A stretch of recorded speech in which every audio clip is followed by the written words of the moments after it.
এ হারাম সম্পর্ক একজন নবীর দিকে সম্বন্ধ করা এটা জঘন্য অপরাধ। শুধু তাই নয়, এই যে প্রশ্ন লিখেছেন যে অনেক মাদ্রাসার মেয়েরাও আছে, এটা ঠিক যে অনেক মাদ্রাসার ছেলে মেয়েরা আজকাল সমস্ত আকাম কুকাম করে। মাদ্রাসার ছেলে মেয়েরা আকাম কুকাম করলে কি জায়েজ হয়ে যাবে? মসজিদের ইমাম সাহেব যদি আকাম কুকাম করে হালাল হয়ে যাবে? ইমাম সাহেব যদি আকাম কুকাম করে সেটাকে অবশ্যই প্রত্যাখ্যান করতে, অন্যায় তো অন্যায়। যুবক ভাইরা আমার, এই যে একটা কথা আপনাদেরকে শয়তান সাপ্লাই করেছে যে প্রেম পবিত্র জিনিস, কোথায় পাইছেন এটা? হ্যাঁ, প্রেমের অর্থ যদি ভালোবাসা হয় সেটা অবশ্যই পবিত্র। একজন নারী একজন পুরুষের সাথে ভালোবাসার যে বন্ধন সেটা রিয়েল ভালোবাসার বন্ধন হবে বিবাহের পর, বিবাহের আগে কখনো হতে পারে। বিয়ের আগে যেটা হয় সেটাকে আপনারা প্রেম বললেও আমি বলি ভণ্ডামি। ভণ্ডামি কেন বলি জানেন?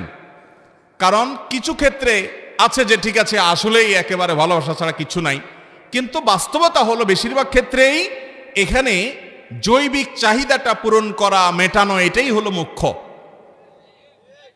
এখানে একজন কিছু চটপটি, কিছু আপনার বাদাম ফুসকা, তারপরে যায় আপনার চাইনিজ খাওয়ার ধান্দা থাকে, আর একজনের থাকে ফুষ্টি করার ধান্দা।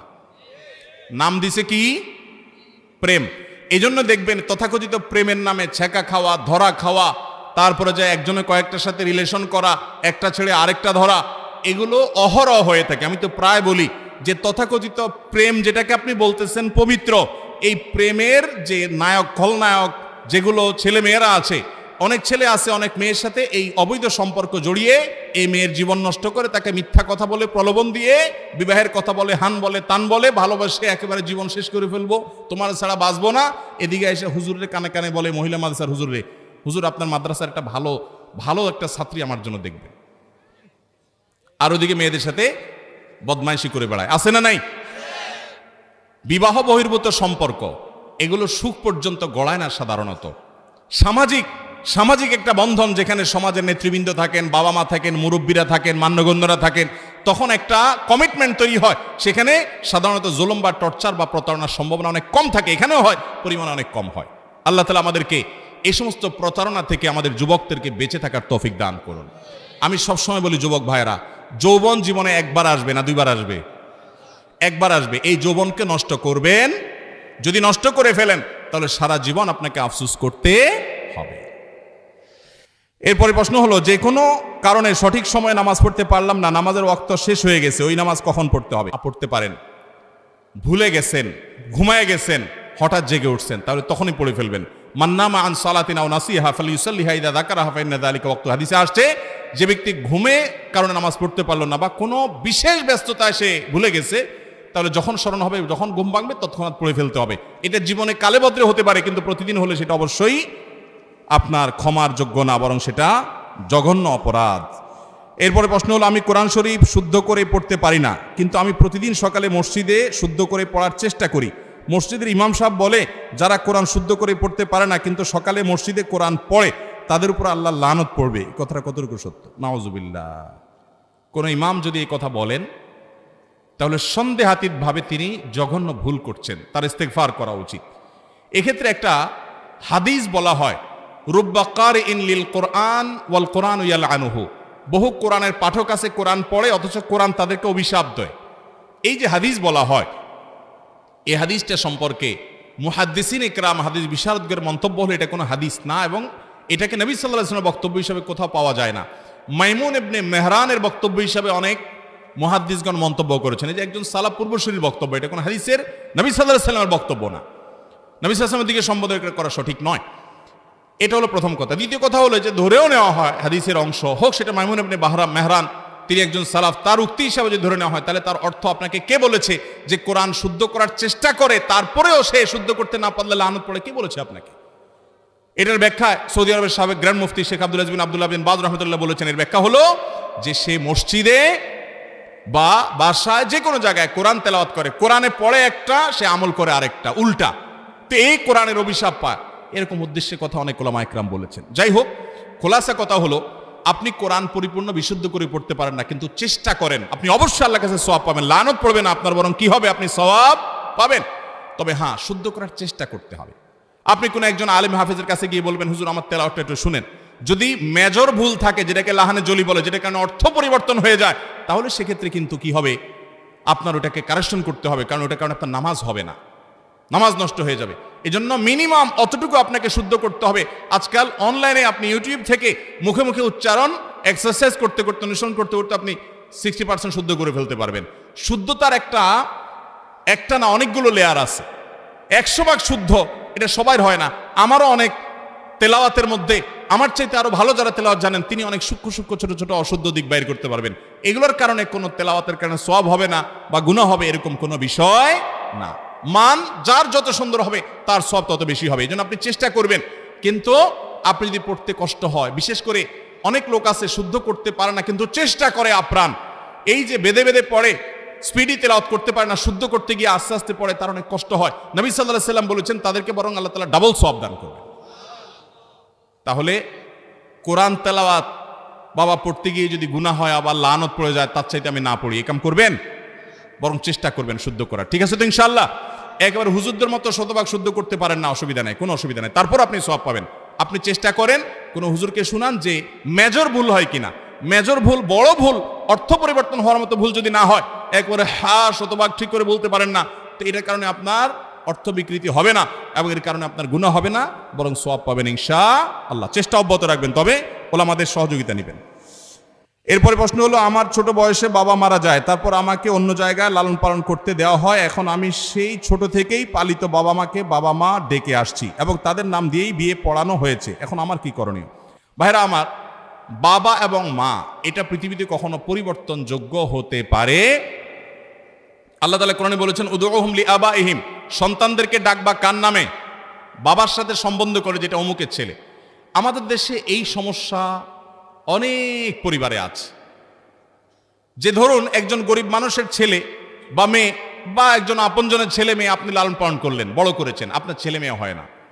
এবার সমাজের মানুষের কাছে পরিচিত করছেন যে তার বাবা আমি, তার মা আমার স্ত্রী, এবং ওই ছেলেকেও বললেন হ্যাঁ তোমার বাবা আমি, তোমার মা।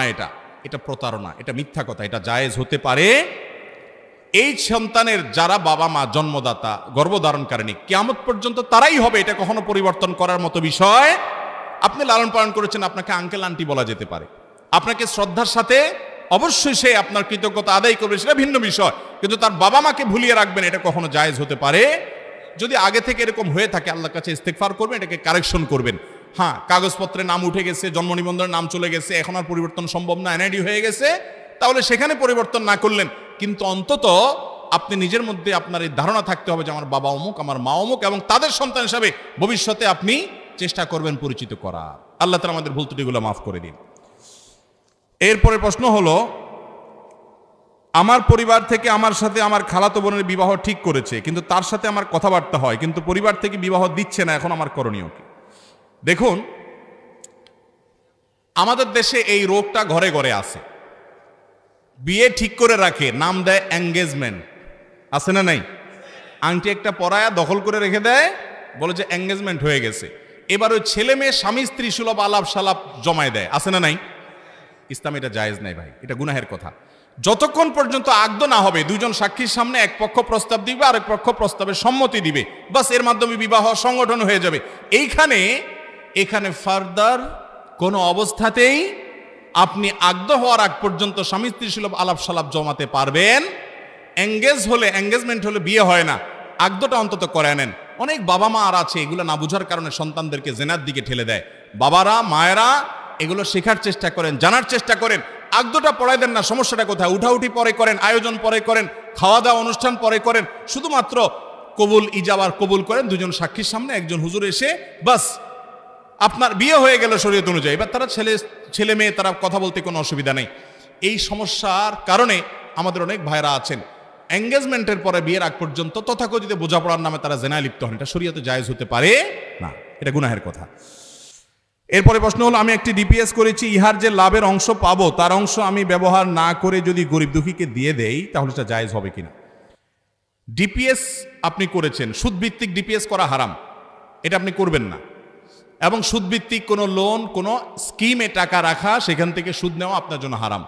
এখন আগে বুঝেন নাই, রেখে ফেলেছেন, এখন টাকাটা চলে আসছে, তাহলে এটা সওয়াবের নিয়ত করা ছাড়া কোনো গরিব মানুষকে দান করে দিবেন। কিন্তু আপনি ভালো উদ্দেশ্যে, অর্থাৎ গরিবকে যেন বেশি দান করতে পারেন, সেজন্য আপনি আরো চড়া সুদে আরেক জায়গায় দিলেন, এটা জায়েজ হবে না।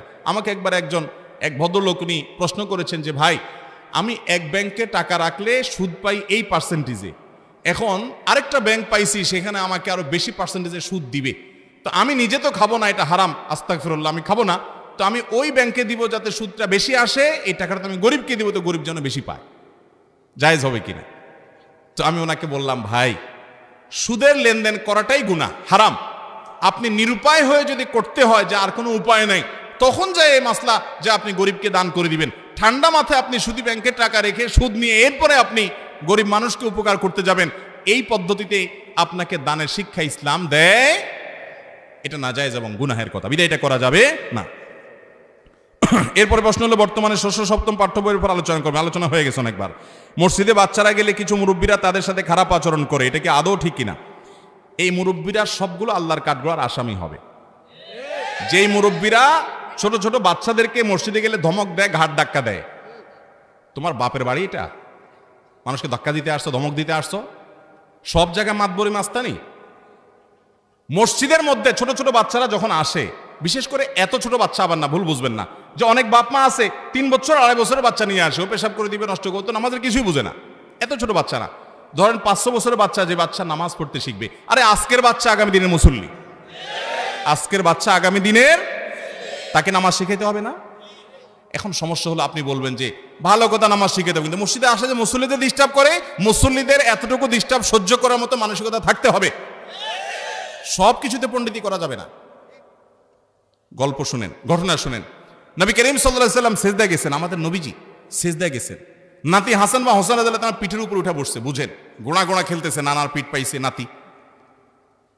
নবী করিম সাল্লাল্লাহু আলাইহি ওয়াসাল্লাম যতক্ষণ পর্যন্ত নাতি পোলাপান যখন সিজদা যাওয়ার পরে পিঠে উঠে, ওদের কি আর কোনো টাইমের ব্যাপার আছে যে ওর কোনো তাড়াহুড়া আছে যে অফিস আদালত আছে? ও তোর মন মতো গোড়ার পিঠে বসে, মন যখন মিটে যায় সাত, তারপরে যায় নামে।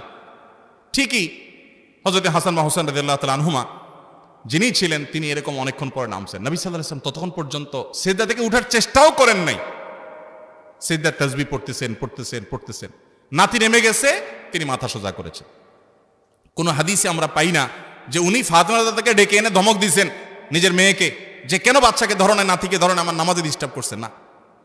ভাইরা আমার, আরেকবার নবী করিম সাল্লাল্লাহু আলাইহি ওয়াসাল্লাম ইমামতি করতেছেন, দেখেন আমাদের শেখার আছে, ইমামতি করতেছেন, এক বাচ্চার জোরে কান্নার আওয়াজ শুনতে পাইছেন, হয়তো মসজিদের আশপাশে ঘর থেকে বা মসজিদের পেছনে মহিলাদের কারো বাচ্চা ছিল।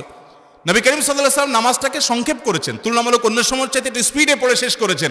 সালাম ফিরে বলছেন, তোমাদের কার বাচ্চা কাঁদছে গিয়ে ধরো, এর নাম ইসলাম। ছোট বাচ্চাদেরকে স্নেহ করতে হবে, তাদেরকে ধমক দেওয়া যাবে। বাংলাদেশের সবচেয়ে বড় সিনিয়র আলেমদের একজন, আমি নাম বললে আপনারা সবাই চিনে যাবে, নাম বলবো না, তার ছেলে মদিনা ইসলাম ইউনিভার্সিটিতে পড়েন। আমাকে একবার বলল, ভাই আমি এত বড় আলেমের ছেলে, কিন্তু আমি যখন পিচ্ছি থাকতে মসজিদে যাইতাম, বাচ্চা মানুষ তো দুষ্টামি দৌড়াদৌড়ি করবেই, কিছু কিছু মুরব্বী চাচারা এমন ভাবে ধমক দিত, মনে হয় যে আমি চুরি করতে আসছি। তো ভয়ে আর মসজিদ দিকে যাইতাম না, যে মসজিদে গেলে ধমক খাওয়া লাগে। তা আমাকে বলতো যে ভাই আপনি একটু বলেন, বাচ্চাদের অনেক অসুবিধা হয়।